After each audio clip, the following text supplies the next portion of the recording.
Baiklah, Assalamualaikum warahmatullahi wabarakatuh. Saya Zeki Azizi dari kelompok 6. Kami di sini akan mempresentasikan tugas UTS kami, kuliah Teknik Pengendalian Suara di Industri, yang bertemakan yaitu material kedap suara berbasis bahan alam. Kami dari kelompok 6 beranggotakan Muhammad Teguh, Hafik Prima Utama, dan saya sendiri Zeki Azizi. Selanjutnya bagian yang pertama akan dijelaskan oleh teman saya Muhammad Teguh. Kepada Muhammad Teguh, saya persilakan. Baiklah, saya akan menjelaskan tentang jenis material atau panel. Jenis material yang digunakan yaitu material berbasis bahan alam, di mana memanfaatkan material dari alam untuk diubah menjadi material atau panel akustik yang dapat menyerap suara. Selanjutnya material atau panel akustik. Material akustik adalah material teknik yang fungsi utamanya adalah untuk menyerap bunyi. Penyerapan bunyi adalah perubahan energi bunyi menjadi suatu bentuk lain, biasanya panas. Ketika melewati suatu bahan atau ketika menumbuk suatu permukaan, jumlah panas yang dihasilkan perubahan energi ini sangatlah kecil, sedangkan kecepatan perambatan gelombang bunyi tidak dipengaruhi oleh penyerapan. Gambar yang tersebut merupakan material-material yang dapat menyerap bunyi. Selanjutnya, setiap material akustik memiliki nilai kemampuan penyerapan bunyi yang berbeda. Material akustik dapat dibagi ke dalam 3 kategori dasar. Yang pertama, yaitu material penyerapan atau absorbing material. Yang kedua, material penghalang atau barrier metal. Yang ketiga, material peredam atau damping material. Material penyerap bunyi mempunyai beberapa parameter akustik yang merupakan besaran yang dapat diukur sebagai sifat dan kinerja material tersebut. Besaran tersebut yaitu impedansi normal dan koefisien serapan. Selanjutnya, penelitian mengenai karakter akustik pada suatu material penyerap bunyi telah banyak dilakukan. Secara umum, bahan penyerap suara terdiri dari beberapa jenis di antaranya. Yang pertama, bahan berporos. Yang kedua, panel-panel penyerap bunyi. Yang ketiga, resonator berongga. Bahan berpori seperti papan serat, plasteran lembut, bahan walls memiliki karakteristik dasar dari dengan pori-pori yang saling berhubungan. Pada bahan berpori, energi bunyi diubah menjadi energi panas melalui gesekan dengan molekul udara. Pada penyerap bunyi, energi bunyi diubah menjadi energi getaran. Material panel penyerap bunyi ini bekerja dengan baik pada frekuensi tinggi dibandingkan dengan frekuensi rendah.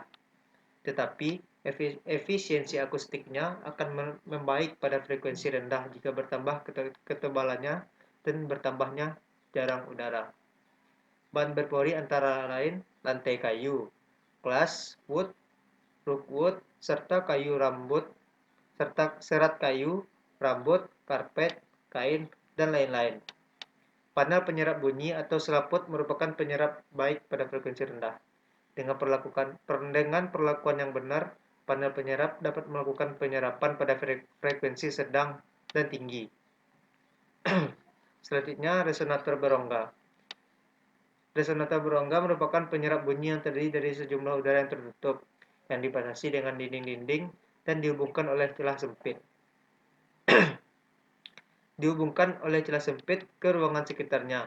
Resonator berongga atau Helmholtz juga merupakan material penyerap bunyi dengan mengurangi energi bunyi melalui gesekan dan interfleksi pada lubang dalam yang bekerja pada frekuensi rendah. Bahan penyerap suara terdiri dari beberapa jenis, diantaranya bahan berporos, panel-panel penyerapan bunyi, dan resonator berongga. Pada bahan berpori, energi bunyi diubah menjadi energi panas melalui gesekan dengan molekul udara. Contoh material ini adalah serat kacang, serat kayu, dan papan serat, seperti yang ada pada gambar uh, di depan. Ya, ini serat kacang dan papan serat. Selanjutnya, penyerapan bunyi atau suara. Penyerapan bunyi adalah perubahan energi bunyi menjadi suatu bentuk lain, biasanya panas, ketika satu bahan atau ketika menumbuk suatu permukaan. Jumlah panas yang dihasilkan pada perubahan energi ini adalah sangat kecil, sedangkan kecepatan perambatan gelombang bunyi tidak dipengaruhi oleh penyerapan. Sebenarnya semua bahan bangunan menyerap bunyi sampai batas tertentu. Tetapi pengendalian bahan akustik yang baik menggunakan bahan-bahan dengan tingkat penyerapan bunyi yang baik. Ini merupakan contoh gelombang datang. Terus ada gelombangnya dipantulkan. Gelombang datang lalu diserap, lalu gelombang terus dipantul. Penyerapan bunyi. Dalam akustik lingkungan, unsur-unsur berikut dapat menunjang penyerapan bunyi. Yang pertama, lapisan permukaan dinding, lantai, dan atap. Selanjutnya yang kedua, isi ruang, seperti penonton, bahan tirai, tempat duduk dengan lapisan lunak, dan karpet. Lalu udara dalam ruangan. Baiklah, saya akan lanjut menjelaskan mengenai penyerapan bunyi dan suara. Jadi penyerapan bunyi adalah perubahan energi bunyi menjadi suatu bentuk lain, biasanya dalam bentuk panas. Tapi dalam penyerapannya masih sedikit sekali energi bunyi itu yang diubah menjadi energi panas. Kemudian sebenarnya semua bahan bangunan menyerap bunyi sampai batas tertentu. Tetapi pengendalian bahan akustik yang baik menggunakan bahan-bahan yang tingkat penyerapannya lebih baik, maka itu akan dapat digunakan dalam mengontrol dan meredam kebisingan ketika kita berada dalam ruangan perkantoran, sekolah atau maupun pabrik. Jadi di sini sama-sama dapat kita lihat sifat-sifat dari material dalam meneruskan gelombang bunyi. Jadi yang pertama adalah ketika ada gelombang bunyi yang datang, kemudian sebagian dari gelombang bunyi tersebut ada yang dipantulkan, kemudian juga ada yang diserap. Nah, dalam pengendalian suara yang kita butuhkan adalah material yang menyerap gelombang bunyi, gerak dipantulkan, sehingga ketika kita dalam suatu ruangan, dalam suatu pabrik, dalam suatu perkantoran yang memiliki tingkat kebisingan yang tinggi, dengan memperhatikan bahan-bahan material yang ada di dindingnya, kemudian juga di interiornya, juga bisa kita desain sehingga kebisingan yang ada di lingkungan sekitar tidak sampai ke dalam gitu, dan kita dapat meredamnya. Kemudian lanjut kepada penyerapan bunyi. Jadi dalam penyerapan bunyi, dalam akustik lingkungan, unsur-unsur berikut dapat digunakan dalam membantu mengendalikan kebisingan. Yang pertama yaitu lapisan permukaan dinding, kemudian lantai, dan juga bisa atap. Jadi lantai dapat kita desain dari material yang menyerap bunyi, kemudian juga dinding juga sama seperti lantai tadi, kemudian juga atapnya dalam satu ruangan juga kita dapat kondisikan sehingga bunyi-bunyi yang ada itu diserap, tidak dipantulkan kembali, sehingga kebisingan yang terjadi dalam satu ruangan dapat kita perkecil. Kemudian isi ruang seperti penonton, kemudian bahan tirai, kemudian tempat duduk dengan lapisan lunak dan karpet. Ini juga bisa digunakan dalam membantu dalam akustik lingkungan dalam meredam bunyi. Kemudian adalah udara dalam ruangan, juga bisa dapat kita kondisikan sehingga kebisingan-kebisingan yang tidak kita harapkan dalam satu ruangan yang kita ingin tenang bisa tercapai. Kemudian bahan-bahan untuk membuat peredam suara itu kita gunakan dari bahan-bahan alam. Banyak sekali bahan-bahan alam yang dapat kita gunakan dalam material pembuatan peredam suara. Jadi serat alam pada umumnya memiliki kemampuan menyerap suara, khususnya dalam mengendalikan kebisingan. Misalnya dalam kendaraan, kemudian perkantoran, kemudian pabrik. Dari hasil penelitian, diketahui bahwa serat kelapa dan serat rami mempunyai kemampuan menyerap suara yang baik pada frekuensi tinggi. Jadi serat rami dan serat kelapa ini memiliki kemampuan serap yang sangat tinggi pada frekuensi tinggi. Kemudian rentang frekuensinya itu antara 2500 Hz sampai dengan 5000 Hz untuk komposit serat kelapa, dengan ketebalan kompositnya itu 25 mm. Kemudian menghasilkan koefisien absorpsi serap suara Sabin atau acak mencapai 0,8 sampai dengan 0,9 untuk serat rami dengan ketebalan 3 mm. Jadi untuk kelapa 25 mm, kemudian rami tadi 3 mm. Kemudian pengujian syarat alam. Pada pengujian syarat alam dilakukan pengujian kepada bahan rami, abaka, dan kelapa dengan variasi frekuensi 1250, 2000, 5000 sampai dengan 6300. Dari data hasil coba diketahui bahwa komposit berpenguat syarat kelapa pada frekuensi standar 2000 Hz maupun frekuensi tinggi 6300 Hz memberikan koefisien absorpsi suara relatif tinggi dengan kondisi maksimum masing-masing sebesar 0,84 dan 0,96 dibandingkan bahan abaka dan rami, namun pada frekuensi tinggi relatif rendah. Dan adapun komposit rami menunjukkan relatif lebih rendah dibandingkan dengan abaka dan kelapa. Jadi rami ini memiliki daya yang lebih rendah dibandingkan dengan kelapa dan abaka. Kemudian hasil pengujian jadi hasil pengujian peredam suara syarat alam dipengaruhi oleh jenis syarat, kemudian morfologi syarat, dan sifat-sifat komposit yang dibentuk oleh hasil uji. Kemudian sedangkan komposit syarat rami menunjukkan relatif lebih rendah baik pada frekuensi standar maupun frekuensi tinggi berdasarkan perbandingan dengan glass wall pada frekuensi standar.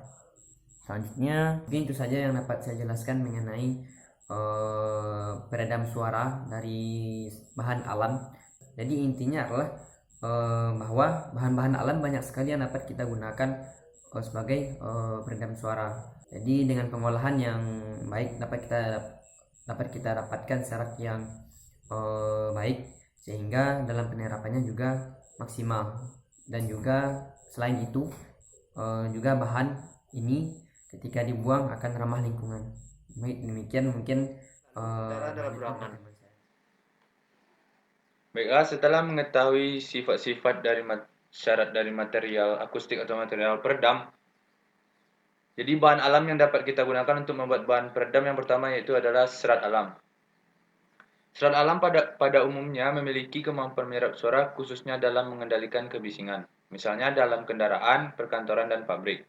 Dari hasil penelitian, diketahui bahwa serat kelapa dan serat rami mempunyai kemampuan menyerap suara yang baik pada frekuensi tinggi.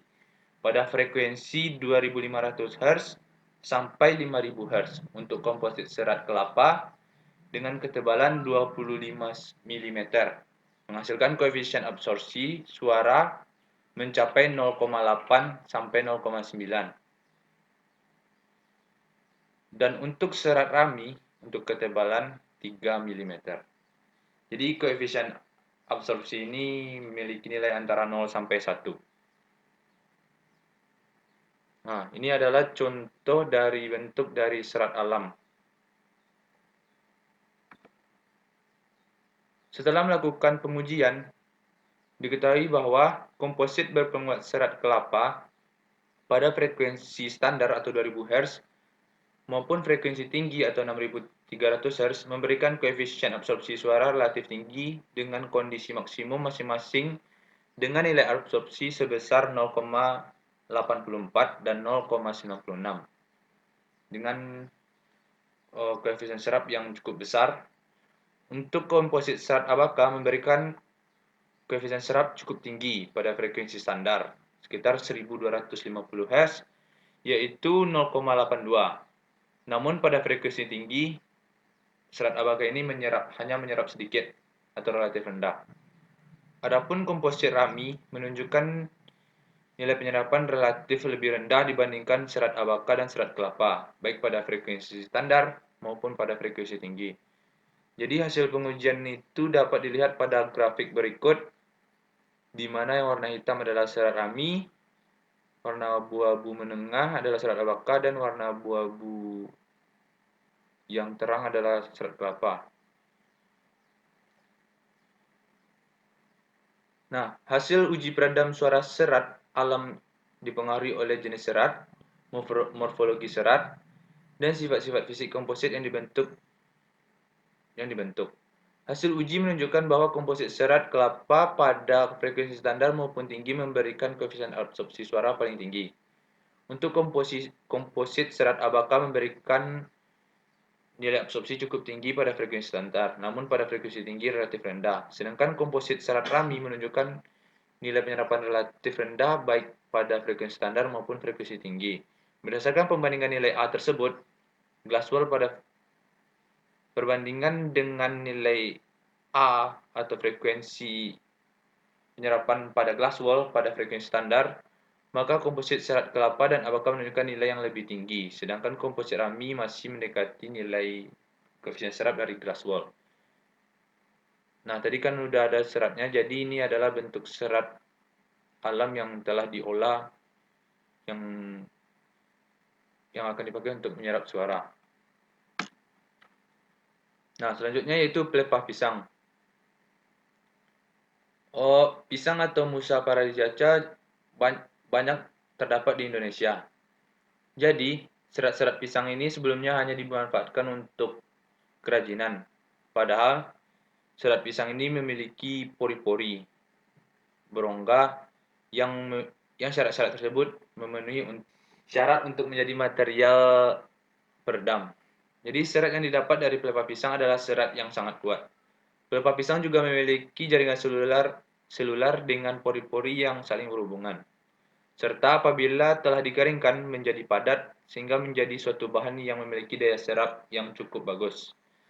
Selain itu, serat pelepah pisang juga memiliki keunggulan yaitu berdaya simpan tinggi sehingga sangat berpotensial untuk dimanfaatkan. Jadi, serat pelepah pisang yang dimanfaatkan untuk alat peredaman suara yaitu pelepah pisang yang telah dikeringkan. Nah, untuk dapat mampu meredam suara, pelepah pisang dianyam membentuk pola segi 6, layaknya sarang lebah. Pola ini merupakan pola yang paling efektif dalam menutup rapat setiap lubang yang bila disusun bertumpuk layaknya gelombang. Jadi pelepah pisang kering ini dianyam seperti pola segi 6, sehingga dapat memperangkap suara, jadi daya redamnya semakin baik.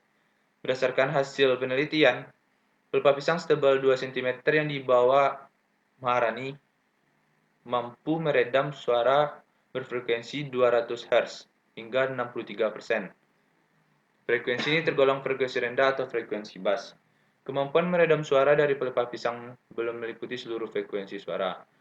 Suara frekuensi rendah atau 125 Hz bisa meredam hingga 51%, tetapi pada frekuensi 160 Hz tidak sampai 21%. Pada frekuensi tinggi dapat meredam hingga 55%, tetapi pada frekuensi 1600 Hz hanya 40%. Ini adalah hasil penelitian dilakukan oleh mahasiswa ITB, Dian Maharani Dian Permanasari pada tahun 2010 dan juga di tesisnya pada tahun 2014. Selanjutnya yaitu serbuk gergaji kayu. Serbuk gergaji kayu ini juga jarang dimanfaatkan di Indonesia. Tetapi kebanyakan orang hanya membiarkannya untuk dibakar dan juga ada juga sebagian yang dimanfaatkan untuk menjadi briket atau bahan bakar juga.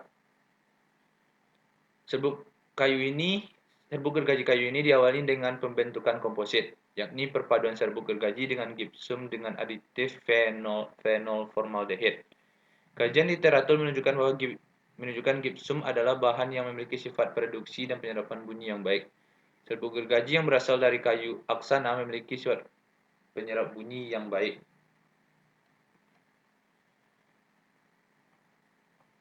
Serbuk gergaji kayu dapat digunakan sebagai panel peredam. Serbuk gergaji kayu yang dibuat menjadi papan akustik menggunakan perekat resin ataupun lem kanji. Jadi,